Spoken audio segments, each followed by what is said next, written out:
Hello, everyone, and welcome to this 5000 most expected MCQ series. आज हम करने जा रहे हैं पार्ट 2 ये सीरीज का। अगर आपने पार्ट 1 नहीं देखा है तो कल वाली वीडियो को देख लीजिए। और डिस्क्रिप्शन में मैंने एक कंप्लीट प्लेलिस्ट भी डाल दी है, जिसमें अगर आपको क्वेश्चंस करने में दिक्कत हो रही है तो वहां पे मैंने सारी यूनिट थियोरेटिकली और एनालिटिकली कवर कराई है। हर एक कंसेप्ट बताया है, हर एक थिंकर बताया है, और जो-जो इम्पोर्टेंट बुक्स, ऑथर या जो-जो इम्पोर्टेंट टॉपिक्स होते हैं ना, वो सारे कराए हैं यूजीसी नेट पॉलिटिकल साइंस के। तो फटाफट से जाके प्लेलिस्ट को एक्सप्लोर करो and welcome to discover study. अगर आप फर्स्ट टाइम ये चैनल देख रहे हो और आपने चैनल को सब्सक्राइब नहीं किया है, नोटिफिकेशन ऑन नहीं किया है, तो आई एम श्योर आपने प्लेलिस्ट भी एक्सप्लोर नहीं की होगी। तो फटाफट से जाके आप प्लेलिस्ट एक्सप्लोर कर लीजिए। यूनिट वाइज भी प्लेलिस्ट है और कंप्लीट भी प्लेलिस्ट है। पहले भी मैंने 2000 एमसीक्यू कराए थे। एंड जो हमें सबसे ज्यादा दिक्कत होती है कि कोई भी एमसीक्यू में हमें फैक्चुअल डेटा याद करने का, वो भी मैंने यूनिट वाइज करा रखा है, तो जाके आप वो देख लीजिए। साथ ही साथ अगर आपको इस प्लेलिस्ट, ये जो हम एमसीक्यू कर रहे हैं, यहाँ के आपको पीडीएफ की जरूरत होगी, क्योंकि पीडीएफ में हर एक चीज बताई जाती है। और मेरा जो तरीका है ये वाली सीरीज कराने का, वो ये है कि एक क्वेश्चन मैं कराऊंगी और साथ ही साथ क्वेश्चन से रिलेटेड सारे फैक्ट, सारे कंसेप्ट मैं समझा दूंगी, क्योंकि सेम क्वेश्चन कभी भी एनटीए रिपीट नहीं करता, बट सेम कंसेप्ट जरूर रिपीट करता है, सेम एनालिसिस जरूर रिपीट करता है। तो हमारा फोकस यही है कि जो मोस्ट रिपीटेड टॉपिक्स आ चुके हैं उसको हम इतने अच्छे से प्रिपेयर कर ले कि कोई भी साइकिल का एग्जाम हो, हमें फटाफट से हम निकाल ले। सो वीडियो को लाइक जरूर कीजिएगा। और आज का हमारा टारगेट है 200 लाइक्स का एंड 100 कमेंट्स का। जब मेरे पास इस वीडियो में 200 लाइक्स एंड 100 कमेंट्स हो जाएंगे तो इसकी पीडीएफ अपने आप ही टेलीग्राम में अपलोड हो जाएगी, और जो हमारी डिस्कवर स्टडी की ऐप है वहां पे अपलोड हो जाएगी। और ऐप में आप ऑल यूनिट नोट्स और मेरा कंप्लीट कोर्स और एमसीक्यूज एक्सप्लोर कीजिएगा। और अगर आपको बाय नहीं भी करना तो फर्स्ट यूनिट आपका रीडिंग के लिए बिल्कुल फ्री है। फर्स्ट टेस्ट, चाहे वो पेपर 1 का हो, चाहे पेपर 1-2 मिक्स का हो, कोई भी पहला जो आइटम है वो हमारी ऐप में हर एक पेड कोर्स में फ्री ऑफ कॉस्ट अवेलेबल है। तो एटलीस्ट जाके वो देख लीजिए एंड उसके बाद अगर आपको अच्छा लगे तो जरूर परचेज कीजिए। एंड ऑल यूनिट नोट्स तो मैं पर्सनली रिकमेंड करती हूँ, बिकॉज अभी 150 से ज्यादा लोगों ने उसे खरीद लिया है एंड वो बहुत ज्यादा सक्सेसफुल हैं। तो चलिए, मैंने ये थंबनेल में क्वेश्चन लगाया था, आई होप आपको इसका आंसर पता होगा, क्योंकि आज हम कवर करने वाले हैं। देखिए, ये जो क्वेश्चन थे कि नेशनल वुमेन कमीशन, जब मैंने ये सारे मैंने कल कराए थे, उसके साथ साथ मैंने सारी नेशनल कमीशन करा दी थी। डीप इकोलॉजी, शैलो इकोलॉजी में मैंने डिफरेंस करा दिया था कल। उसके बाद मैंने आपको ये कॉन्स्टिट्यूशन के आर्टिकल्स को कैसे एलिमिनेशन के थ्रू करना है वो बता दिया था। सार्क से रिलेटेड सारा डेटा बता दिया था। मिलेनियम डेवलपमेंट गोल से रिलेटेड सारी चीजें बता दी थी। अब हमारा क्वेश्चन है ये आज का, जो कि है एक्चुअली हमारा इस सीरीज का क्वेश्चन नंबर 6 और हमारा आज के पार्ट 2 का क्वेश्चन नंबर 1। सो क्वेश्चन ये है कि अब्राहम मास्लो की जो थ्योरी ऑफ नीड्स है उसकी हायरार्की हमें बताइए। तो मैं हर एक क्वेश्चन में आपको 20 सेकंड के अराउंड टाइम दूंगी एंड मीनवाइल आप करोगे तो मैं आपको कुछ ना कुछ इन्फॉर्मेशन दूंगी। ठीक है, तो इसमें ना आपको 5 ऑप्शन दिए गए हैं, जैसे कि physiological need, esteem need, security need, self actualization need and spiritual need. ठीक है। सो अब आप मुझे बताइए कि अब्राहम मास्लो की जो थ्योरी है वो अगर आपने पढ़ी है तो इसमें क्या इसकी हायरार्की है। तो इसमें 2 तरीके से पूछा है। एक कि भाई कौन-कौन सी नीड है। ठीक, एक आपको ये पता होना चाहिए, आपको पता है कि टोटल 5 नीड्स हैं। और दूसरा, इसको ना हायरार्की यानी कि इसकी क्रोनोलॉजी आपकी एग्जामिनेशन में पूछी जाती है। बहुत बार ये पीवाईक्यू के बेसिस में पूछा गया है। तीसरा, ये जो इनकी मास्लो की थ्योरी है ना, ये कौन-सी बुक में दी गई है, ये भी पूछा गया है। तो फटाफट से इसका आंसर बताइए मुझे। आप कमेंट्स में ना आंसर लिखते रहा करो, ठीक है? फर्स्ट का ये है, सेकंड का ये है। आपको जो एक्स्ट्रा कुछ कॉन्सेप्ट समझना है वो भी लिखते रहा करो। आपको क्या चेंजेस चाहिए वो भी लिखते रहा करो। और क्योंकि मैंने 100 कमेंट्स का टारगेट दिया है तभी आपको पीडीएफ मिलेगी। तो उसके लिए आपको मेरे को बताना, हर एक कोई जो आएगा वो उसे मुझे बताना जरूर पड़ेगा कि आपको ये सीरीज कैसी लगी। ठीक है, चाहे अच्छा है कोई भी है, कमेंट जरूर करना है, लाइक जरूर करना है। ठीक है, क्योंकि this is free of cost और हमारा तो एफर्ट्स लग रहा है ना, हमारा टाइम, टाइम इज मनी बोलते हैं कि जो हमारे एफर्ट्स लग रहे हैं, बस आपको क्या करना है, आपको एक फ्री ऑफ कॉस्ट एक एफर्ट करना है, लाइक करना है, कमेंट करना है। चलिए बताइए, आई होप आपको सब कुछ समझ में आ गया होगा। तो चलिए एक बार फटाफट से ना देख ही लेते हैं, फिर हम इस क्वेश्चन की तरफ आएंगे। सबसे पहले मैं बात करती हूँ अब्राहम मास्लो की। अब्राहम मास्लो ने 1943 में एक पेपर लिखा था।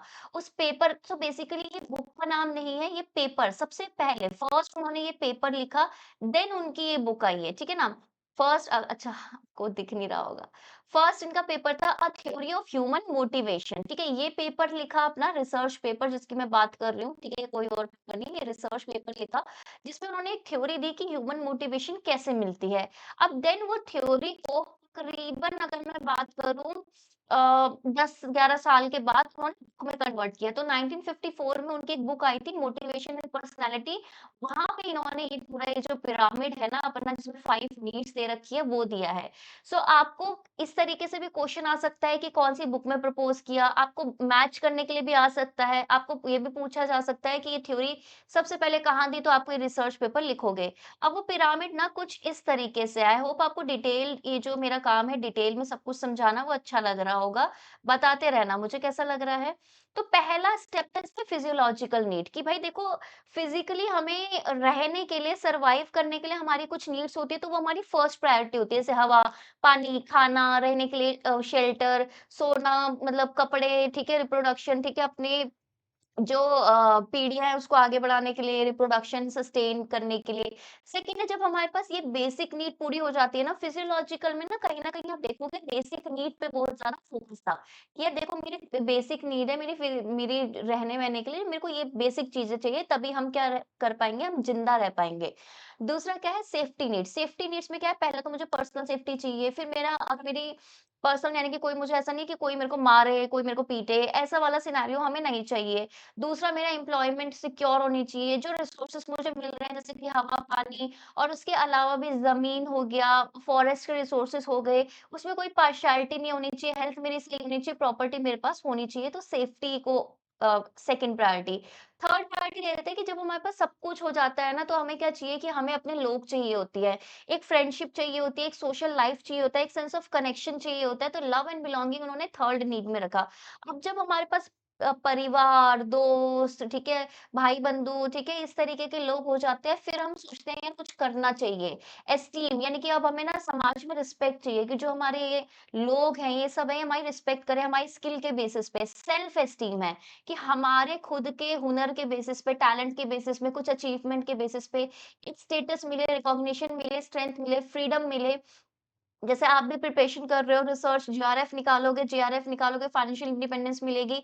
उसके साथ-साथ रिसर्च में कंट्रीब्यूट करोगे तो नेशनल रिकॉग्निशन मिलेगी। तो एक sense of strength, freedom, recognition इसके साथ आता है। जब आपके पास ये सब हो जाता है ना तब आप सोचोगे यार सेल्फ एक्चुअलाइजेशन कि यार मेरे को अब बनना क्या है? मेरा एक्चुअल एम क्या है लाइफ में? अब मुझे वो अचीव करना है। तो आप हायर जो नीड है वो होती है self actualization. To lower to higher जा सकते हैं। अब इस क्वेश्चन में आपको साफ-साफ पता चल रहा होगा कि यार ये स्पिरिचुअल नीड्स नाम की कोई चीज़ ही नहीं है, ठीक है? ई है नहीं, तो इसको हटाओ, इसको हटाओ, इसको हटाओ, this is your answer, right? Next question की तरफ चलते हैं। बाय द वे मुझे बताते रहना कि ऐसा डीपली आपको पढ़ने में कैसा लग रहा है।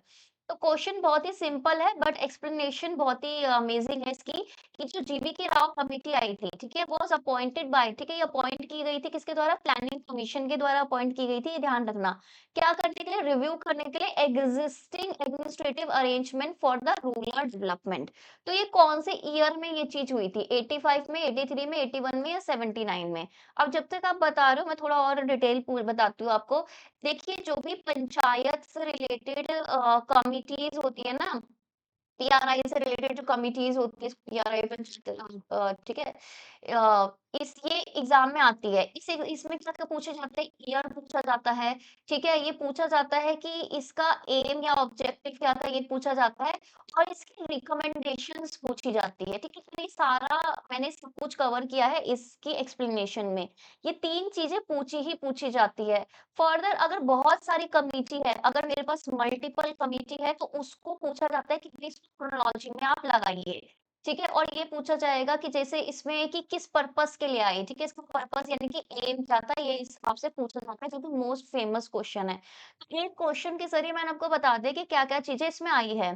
तो इसका आंसर मैं अभी बता देती हूँ आपको, इसका आंसर आया आपको पता है कि दिस इज़ 85 में आई थी। अब लेट्स सी कि इसके बारे में और क्या इन्फॉर्मेशन मैंने यहाँ पे लिखी है, ठीक है? की फैक्ट्स मैंने कुछ लिखे हैं। तो इस कमिटी को हम क्या बोलते हैं? इस कमिटी को हम बोलते हैं इसका दूसरा नाम है कि कमिटी ऑन एडमिनिस्ट्रेटिव अरेंजमेंट। यानी कि ये क्या है कि जो प्रशासनिक जो अरेंजमेंट है वो सब देखने के लिए आई थी, किसके? रूरल डेवलपमेंट के, ठीक है? और पावर्टी एलिवेशन प्रोग्राम की, जो पावर्टी है वो हटाने के लिए क्या-क्या प्रोग्राम है उस पे आया था। 85 में आई थी, प्लानिंग कमीशन ऑफ इंडिया ने अपॉइंट की थी। जीवीके राव इसके चेयरपर्सन थे, इसलिए इसको बोलते हैं हम जीवीके राव कमेटी, हम इसे बोलते हैं। फॉर्मर मेंबर थे प्लानिंग कमीशन के और सिविल सर्वेंट थे। अब इसका ऑब्जेक्टिव क्या था? ऑब्जेक्टिव ये था कि जो एडमिनिस्ट्रेटिव अभी अरेंजमेंट क्या-क्या है रूरल डेवलपमेंट के लिए, पॉवर्टी एलिवेशन कैसे करें और ना इफेक्टिव इम्प्लीमेंटेशन इन मेजर्स का कैसे हो, उसको अपॉइंट करने के लिए था। कल वाले लेक्चर में एक पर्सन ने कमेंट किया था कि टॉपिक वाइज़ कराओ, यूनिट वाइज़ कराओ और हिंदी में भी लेके आओ, तो वो मैं नेक्स्ट उससे कर लूँगी, क्योंकि ये ऑलरेडी मैं ड्राफ्ट बना चुकी थी जब तक मेरे पास आपके कमेंट्स आए, ठीक है? अब नेक्स्ट उससे आप मेरे को बताते जाओ आपको क्या-क्या चेंजेस चाहिए, वो उसमें आ जाएगा। अब इसकी मेजर रिकमेंडेशंस अगर आप देखोगे तो ये है कि revival of Panchayati Raj institutions की, सबसे पहले तो यार पंचायती राज इंस्टीट्यूशंस होना चाहिए। राइट। और आपको पता है 73rd एंड 74th अमेंडमेंट से आपका पंचायती राज और म्युनिसिपैलिटी को कॉन्स्टिट्यूशनल स्टेटस मिला था, जो कि इस कमिटी के बाद में था। सो अब इधर तक तो जब तक ये कमेटी आई थी तब तक क्या एक क्वेश्चन होगा कि क्या इसे कॉन्स्टिट्यूशनल स्टेटस मिलना चाहिए कि नहीं मिलना चाहिए, तो उस तरफ ये डिस्कशन जा रही थी कि जो पंचायती राज इंस्टीट्यूशन है वो एजेंसी होगी प्लानिंग की, इम्प्लीमेंटेशन की, सारी चीजों पे विलेज लेवल पंचायत होनी चाहिए, लोगों का डायरेक्ट इन्वॉल्वमेंट होना चाहिए। ठीक है, ये आता है, ये क्वेश्चन में पूछते हैं कि रिकमेंडेशन क्या थी। डिस्ट्रिक्ट हमारा बेसिक यूनिट होना चाहिए प्लानिंग का, कि भाई देखो स्टेट के बाद अगर कुछ एक आप डिसेंट्रलाइजेशन विकेंद्रीकरण कर रहे हो तो डिस्ट्रिक्ट लेवल पे आपका होना चाहिए, राइट? और इधर कोऑर्डिनेशन और मॉनिटरिंग सारे डेवलपमेंट प्रोग्राम की भी हो जाएगी। तीसरा, strengthening of the role of Zila Parishad, जिला यानी कि डिस्ट्रिक्ट लेवल पे जो परिषद है, जो काउंसिल है, उसको प्रिंसिपल हम बॉडी बना देते हैं रूरल डेवलपमेंट की, कि उसी का ही सारा जिम्मा है कि मॉनिटर करे, कोऑर्डिनेट करे, प्रोग्राम ड्राफ्ट करे, डिस्ट्रिक्ट लेवल हमारा डेवलपमेंट प्रोग्राम बने, अप्रूव करे उनको, सुपरवाइज करे, ठीक है? इस तरीके का इन्होंने डिस्ट्रिक्ट लेवल पे फोकस किया था। अब इन्होंने ये भी बोला कि अगर मेरे को डेवलपमेंट करना है तो उसके लिए मेरे को प्रोफेशनल और टेक्निकल सपोर्ट चाहिए होगा, तो वो कैसे मिलेगा? एक डिस्ट्रिक्ट डेवलपमेंट कमिश्नर बनाना। डिस्ट्रिक्ट डेवलपमेंट का कमिश्नर हम बना देते हैं, जो कि चीफ एग्जीक्यूटिव ऑफिसर होगा, ठीक है? सीईओ होगा हमारा जिला परिषद का, और ऑब्वियस सी बात है, ये कौन होगा? ये कोई ना कोई सिविल सर्वेंट होगा, ठीक है? इसमें लिख रखा है कि इसमें भी लिख रखा है ना, एडिक्वेट प्रोफेशनल और टेक्निकल स्टाफ हमारे पास होना चाहिए। देन जितने भी नेशनल और स्टेट लेवल पे प्रोग्राम है ना, पावर्टी एलिवेशन ले लो या फिर कोई भी डेवलपमेंटल प्रोग्राम, वो आपके डिस्ट्रिक्ट लेवल, विलेज लेवल तक भी होने चाहिए। लोगों का पार्टिसिपेशन होना चाहिए, ब्यूरोक्रेसी का रोल एक तरीके से पॉजिटिव होना चाहिए, इन्वॉल्वमेंट होना चाहिए। इम्प्लीमेंटेशन के पर्सपेक्टिव से इन्होंने बोला कि इम्प्लीमेंटेशन नहीं हो पा रहा हर जगह, प्रोग्राम्स तो है, तो इम्प्लीमेंटेशन के पर्सपेक्टिव से होना चाहिए, और कैपेसिटी बिल्डिंग होनी चाहिए कि लोगों को अवेयरनेस हो कि उनके राइट्स क्या हैं, ठीक है? उनको पता हो कि वेरियस उनके प्रोग्राम्स जो है उनके बारे में उनको जानकारी हो, ठीक है? उनका लोगों का एनरोलमेंट हो सके इन प्रोग्राम में, ठीक है? वो वोटिंग में पार्टिसिपेट करें, उनका पार्टिसिपेशन हो, इस तरीके से इस पर्टिकुलर कमिटी ने रिकमेंडेशन दी थी, जो कि एग्जाम में पूछी जाती है। अब आता है क्वेश्चन नंबर 8। बहुत ही इजी क्वेश्चन है, अगर आपको आ जाए तो। मेरे को इजी लगता है। तो बेसिकली हर एक एग्जाम में ना आपको बुक्स एंड ऑथर आता ही आता है। तो ये है आपका यूनिट नंबर आपका 3, इंडियन पॉलिटिकल थॉट का। इसमें पूछा गया है कि भाई देखो, हमने आपको बुक्स दे रखी है, हमने आपको 5 बुक्स का एक सेट दे रखा है, उसमें से आप हमें बताइए स्वामी विवेकानंद जी की कौन कौन सी बुक्स हैं। तो 5 बुक इस तरीके से है, और ये मल्टीपल आपको आंसर देना है। India and her problem, modern India, evils of अधिकारवाद, India in transition and the problem of freedom. ठीक है? ये 5 बुक्स आपको दे रखी है, आप मुझे बताइए कि कौन-कौन सी हैं। बाय द वे, अभी तक अगर किसी ने वीडियो को लाइक नहीं किया तो तुरंत लाइक कर दो, क्योंकि लाइक देखो सबको करना है, राइट? लाइक करने में किसी का कुछ नहीं जाता, एक बटन को ही क्लिक करना है, हमें बहुत हेल्प मिलेगी, हमें लगेगा कि हाँ, हमारा कंटेंट अच्छा है, तो हम आपके लिए और डिटेल चीज़ें लेके आएँगे, जो कि आपने कहीं नहीं देखी होगी कि हाँ, यूट्यूब में मिल रहा है, राइट? सो इसलिए आपको पार्टिसिपेट ज़रूर करना है। ये प्लेलिस्ट अच्छे से एक्सप्लोर कर लीजिए, और कमेंट्स भी आपको करने हैं। अगर अच्छा लगा, मुझे बताइए। मेरा पढ़ाने का भी अच्छा लग रहा है, तो आप उसकी तारीफ़ कर सकते हो, मैं बहुत खुश हो जाऊँगी वो सब पढ़ के, ठीक है? तो आई होप आपको अभी तक आंसर पता चल गया होगा। देखिए, इंडिया एंड हर प्रॉब्लम इनकी बुक है, राइट? ये स्वामी विवेकानंद जी की बुक है। मॉडर्न इंडिया भी इनकी बुक है। आप सोच रहे होंगे कि यार एक बुक तो और भी थी, अगर मॉडर्न इंडिया के पर्सपेक्टिव में भी बता देती हूँ। ठीक है, इविल्स ऑफ अधिकारवाद इनकी बुक है, इंडिया इन ट्रांजिशन इनकी बुक नहीं है और प्रॉब्लम ऑफ फ्रीडम इनकी बुक नहीं है। तो देख लेते हैं हम कि इनके ऑथर्स कौन से हैं। इंडिया इन ट्रांजिशन के ऑथर हैं एम.एन. रॉय, ठीक है, ये ध्यान कर लिए देख लो। द प्रॉब्लम ऑफ फ्रीडम है आपके जॉर्ज हर्बर्ट पाल्मर, ठीक है, पाल्मर की बुक है। अच्छा, मॉडर्न इंडिया इनकी बुक भी है, प्लस आपकी एक मॉडर्न इंडिया विपिन चंद्रा की भी बुक है, ठीक है ना। ये इस तरीके से आपके पास बुक्स एंड ऑथर है। ये बुक, ये पीडीएफ मिल जाएगी, आप देख लेना, क्योंकि इसमें मैंने डिटेल में सब कुछ लिख रखा है। तो फटाफट से लाइक्स एंड कमेंट्स का टारगेट पूरा करो, विच इज 200। अच्छा, तो देख लेते हैं, एबीसी इसका आंसर है, द वे एबीसी, ठीक है। Likes and comments, likes 200, comments 100 का टारगेट पूरा करो, इसकी पीडीएफ आपके पास पहुंच जाएगी। ओह शिट, आई थिंक आपने आंसर दे दिया इसका। नेक्स्ट है, इन विच ईयर प्रधानमंत्री Atal Bihari Vajpayee visited Lahore and inked Lahore declaration with Pakistani PM. तो हमें बताइए कि देखो, प्राइम मिनिस्टर अटल बिहारी वाजपेयी लाहौर गए थे, उन्होंने लाहौर डिक्लेरेशन किया था किसके साथ? पाकिस्तानी पीएम के साथ। तो कब किया था? 2003, 1999, 1998, 2001, कब किया था? अच्छा, इस क्वेश्चन में ना और भी वेरिएशन आ सकती है। सबसे पहले आपसे पूछा जा सकता है कि अटल बिहारी वाजपेयी ने जो लाहौर डिक्लेरेशन किया था, वो उस समय पाकिस्तान के पीएम कौन थे? ये पूछा जा सकता है। ठीक है, और आपसे पूछा जा सकता है कि भाई इस समय कोई प्रोग्राम या फिर कोई इनिशिएटिव कुछ था, तो बताइए। बाय द वे मेरी राइटिंग थोड़ी बेकार है, तो मेरे बोलने पे थोड़ा फोकस कीजिए।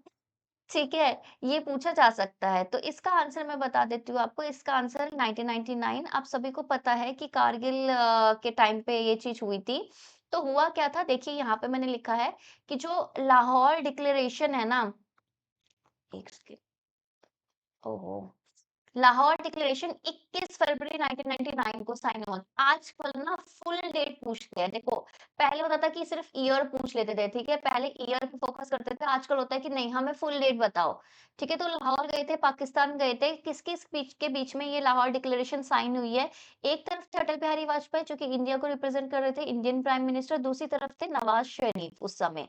ठीक है? ये किस चीज़ का पार्ट था? ये पार्ट बस डिप्लोमेसी का। उन्होंने लाहौर गए थे क्योंकि इनॉग्रल आपकी बस जो सर्विसेज़ हैं, Delhi to Lahore bus service start हुई थी, तो एज़ अ पार्ट ऑफ बस डिप्लोमेसी वो गए थे। उधर लाहौर डिक्लेरेशन हुआ था, राइट? अब last question of the day, अभी के लिए मैंने सिर्फ 5-5 क्वेश्चन करे हैं, बट सब्सिक्वेंटली क्वेश्चन नंबर बढ़ जाएँगे। वन्स आपका मुझे लगे कि आपके सारे आप पार्टिसिपेट कर रहे हो, आप कमेंट कर रहे हो, लाइक कर रहे हो, तो डेली मैं क्वेश्चन धीरे-धीरे करके बढ़ा देंगे। एक टाइम पे ऐसा भी आएगा कि डेली 50-50 क्वेश्चन कर रहे हैं। ठीक है, तो ये मैच द फॉलोइंग है, बहुत ही ईज़ी है। एक तरफ बुक्स है आपके पास, और ऑथर है जैसे Dwight Waldo, Peter Drucker, Francis Likert and Frederick Herzberg. दूसरी तरफ आपके पास बुक्स है, बुक्स का नाम मैं लिख लेती हूँ, management challenges for the 21st century, ठीक है? हिंदी में बुक्स का नाम सेम रहता है, ये ध्यान रखना। Then the study of public administration, then the motivation to work and then the human organisation, ठीक है? ये 4 बुक्स हैं, 4 ऑथर्स हैं, ये आपके पास ऑप्शंस हैं। फटाफट से 20 टू 30 सेकंड लो और मुझे ये क्वेश्चन सॉल्व करके बताओ। एंड बाय द वे, किसी को कोई भी दिक्कत हो ना कि आपको कोई पर्टिकुलर टॉपिक पढ़ना है, आपको कोई पर्टिकुलर यूनिट पहले करना है, सारा आप कमेंट पे लिखेंगे। आपका कोई पर्टिकुलर पेपर है, कोई एग्जामिनेशन है, तो उसके लिए आपको एडवाइस चाहिए, वो भी आप कमेंट में लिखेंगे। आपको सिनॉप्सिस बनानी है, आपको लगता है कि यार ये टॉपिक मेरा सही है कि नहीं है, वो भी आप मुझे पूछ लीजिए। इंटरव्यू का कुछ भी है, वो भी पूछ लीजिए। ठीक है? बिकॉज़ मुझे इन सारी चीज़ों की नॉलेज भी है, and I am also SRF, ठीक है? सीनियर रिसर्च फेलो, मैं अपनी भी पीएचडी कर रही हूँ इन मैरीटाइम डिप्लोमेसी। सो कोई भी आपको दुःख, दुविधा, पीड़ा कुछ भी है, तो आप कमेंट सेक्शन को अच्छे से यूटिलाइज़ कीजिए। और तारीफ़ करने के लिए तो बहुत सारे कमेंट्स कर दीजिए। सो आई थिंक आपने अभी कर लिया होगा। ड्वाइट वाल्डो की बुक है the study of public administration, यानी कि फर्स्ट का आंसर सेकंड है। आई थिंक इससे हो ही गया है, ठीक है? पीटर ड्रकर आपको पता ही है, मैनेजमेंट चैलेंजेस उनकी बात होती है। फ्रांसिस लाइकर्ट आपको पता ही है, human organisation and Frederick Herzberg, motivation to work. लेकिन इन बुक में लिखा क्या है, क्या चीज है, वो अब हम फटाफट देख लेते हैं, और कौन से ईयर में ये पब्लिश हुई है, क्योंकि ये क्रोनोलॉजी का क्वेश्चन आता है। तो सबसे पहले ड्वाइट वाल्डो, इनकी बुक है the study of public administration, जो कि 1948 में हमारे इंडिपेंडेंस के ये 1 साल बाद आई, ठीक है? हमने सबसे पहले अपने इंडिपेंडेंस के बाद सोचा कि हम पब्लिक एडमिनिस्ट्रेशन पढ़ लेते हैं, ठीक है? कि हमें अच्छा कर लगेगा पढ़ने करने को, ठीक है? इस तरीके से याद किया है मैंने। एक्चुअली में ये नहीं था, स्टोरी बना के मैं याद करती हूँ। तो एक वैल्यू बेस्ड अप्रोच थी जिसमें बोला कि जैसे आपको पता है पहले पॉलिटिकल और एडमिनिस्ट्रेशन को पॉलिटिक्स का ही पॉलिटिकल साइंस का ही एक पार्ट माना जाता था, लेकिन अब बोला कि पॉलिटिक्स और आपका एडमिनिस्ट्रेशन 2 अलग-अलग चीज़ें हैं, ठीक है? तो ये जो डाइकोटोमी थी ना वो इंट्रोड्यूस करी गई, ठीक है? इस वाली पर्टिकुलर बुक में। नेक्स्ट जो आपकी पीटर ड्रकर की बुक है, पीटर ड्रकर की बुक कौन-सी है? Management challenges in the 21st century. Peter Drucker ने मैनेजमेंट के बारे में एक बात करी है। क्या उन्होंने मैनेजमेंट बाय ऑब्जेक्टिव अ, की जो थ्योरी है, क्या वो पीटर ड्रकर ने दी है? हाँ या ना मुझे कमेंट सेक्शन में बताइए, क्योंकि मैं ये चीज़ आपको कवर कराने वाली हूँ आगे आने वाले एमसीक्यूज़ में। एमपी फॉलेट हो गया, पीटर ड्रकर हो गए, एफडब्ल्यू रिक्स हो गए, पब्लिक एडमिनिस्ट्रेशन में इन तीनों की थ्योरीज़ बार-बार हर साल आती है, हर साल।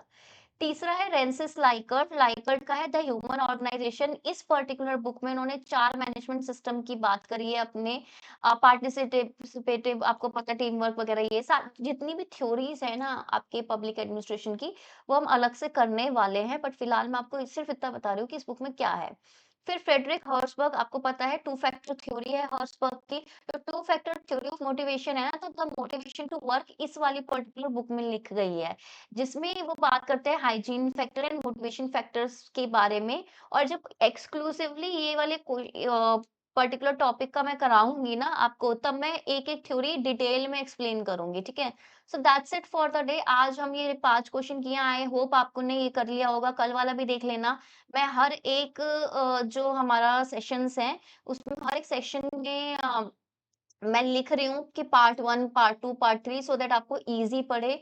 कमेंट्स करते रहना है 100 कमेंट्स एंड 200 लाइक्स का आपका जो टारगेट है वो आपको पूरा करके ही देना है, ठीक है? सो चलिए that's it for the day. कल मिलते हैं, ठीक है? 8:30 बजे का हमारा टाइमिंग है डेली का। तो 8:30 बजे मिलते हैं, तब तक के लिए bye bye, take care, have a nice day and इस प्लेलिस्ट को, इस वीडियो को ज़्यादा से ज़्यादा आप शेयर करो। Bye bye.